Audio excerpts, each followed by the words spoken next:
Hello नमस्कार साथियों, आज हम लोग इस वीडियो में बातचीत करने जा रहे हैं कि चंद्रशेखर रावण या आकाश आनंद कौन होगा काशीराम और मायावती का उत्तराधिकारी।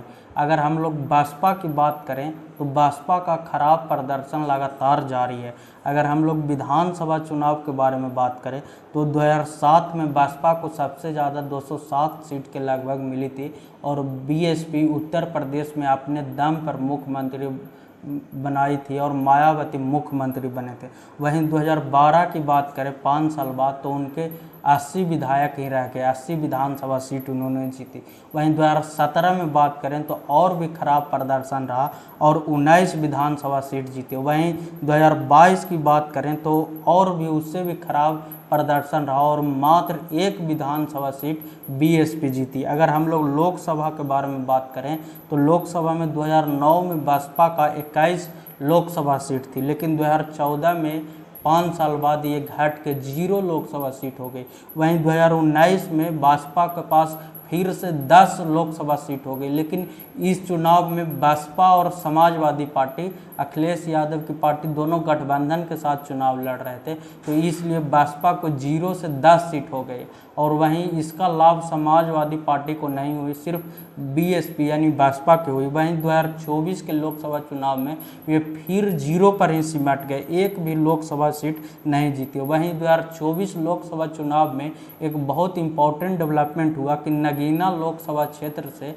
चंद्रशेखर आज़ाद, जो अपनी ही पार्टी से निर्दलीय एक तरह से कह सकते हैं, आज़ाद समाज पार्टी से वो चुनाव जीत गए और एक सीट उन्हें मिली। वहीं बसपा को 0 सीट मिली, एक भी सीट नहीं ली। तो ये इस तरह से हम कह सकते हैं कि लोकसभा में बसपा से ज़्यादा बड़ा पार्टी आज़ाद समाज पार्टी जो चंद्रशेखर आज़ाद की है वो हो गई है। उसके बाद अगर हम लोग बात करें तो 2027 विधानसभा चुनाव में आकाश आनंद को मायावती उतार सकती है और बसपा का चेहरा उन्हें बना सकती है। तो सबसे बड़ा चुनौती आकाश आनंद को 2027 में होगा कि बसपा को अस्तित्व बचाने की चुनौती है। अगर 2027 में भी बसपा बेहतर नहीं कर पाती है तो कहीं ना कहीं बसपा का अस्तित्व खतरे में आ जाएगा और जो चंद्रशेखर आज़ाद हैं वो काफ़ी आगे बढ़ जाएंगे। और वहीं अगर हम लोग बात करें तो चंद्रशेखर आज़ाद 2027 का विधानसभा चुनाव काफ़ी मजबूती से लड़ेंगे।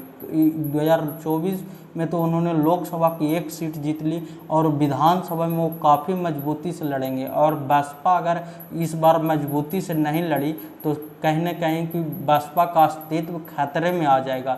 जो एक इतनी पुरानी उत्तर प्रदेश की महत्वपूर्ण पार्टी है वो एक तरह से खतरे में आ जाएगा, उनका अस्तित्व को चुनौती हो जाएगी। उसके बाद अगर हम लोग बात करें कि बसपा में क्या क्या कमियां हैं तो सबसे पहली कमी है कि बसपा जो बहुजन समाज पार्टी है वो पार्टी कार्यकर्ताओं को टिकट ही नहीं देती है। मतलब जो पार्टी के कार्यकर्ता हैं जो ज़मीन पर संघर्ष कर रहे हैं उनको टिकट नहीं देती है। और जैसे टिकट दे दिया, किसी दूसरे दल के आए लोगों को टिकट दे दिया, कुछ पैसे वाले लोग आए उनको टिकट दे दिया, ऐसा आरोप लगाया जाता है। काफ़ी लोग बसपा पर ये आरोप लगाते हैं कि जो ज़मीन पर संघर्ष कर रहा है कार्यकर्ता उनको टिकट बसपा नहीं देती है, बहुत कम देती है। वहीं दूसरी बात अगर हम लोग कर रहे हैं कि बसपा सोशल मीडिया पर, आज डिजिटल ज़माना है और सोशल मीडिया पर बीएसपी काफ़ी कमज़ोर है, यानी कि बहुत कमज़ोर है। वो सोशल मीडिया पर अपना नैरेटिव, अपना एजेंडा सेट ही नहीं कर पाती है बसपा। वहीं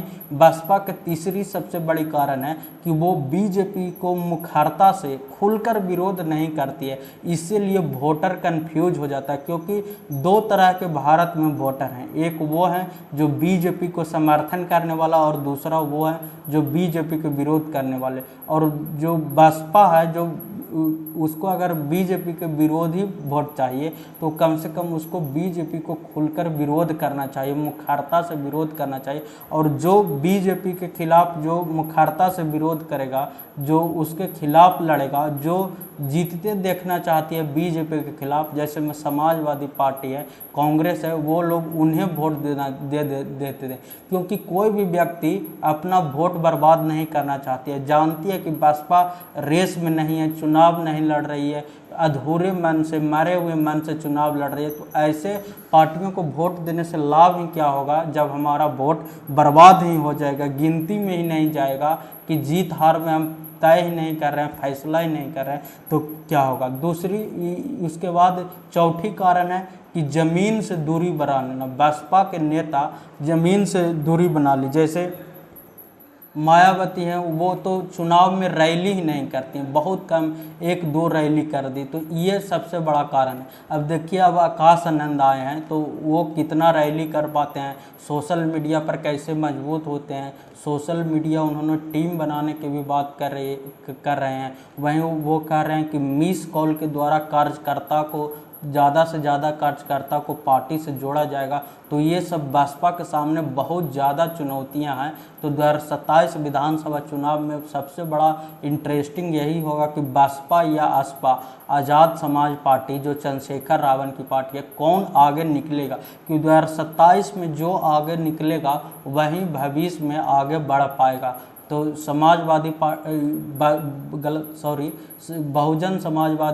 बहुजन समाज पार्टी के लिए सबसे बड़ा चुनौती है कि 2027 विधानसभा चुनाव मजबूती से लड़े और ज़्यादा सीट जीते, तभी, नहीं तो चंद्रशेखर आज़ाद लीड कर जाएंगे और वो काफ़ी आगे निकल जाएंगे। तो ऐसी जानकारी के लिए हमारे चैनल को सब्सक्राइब करें।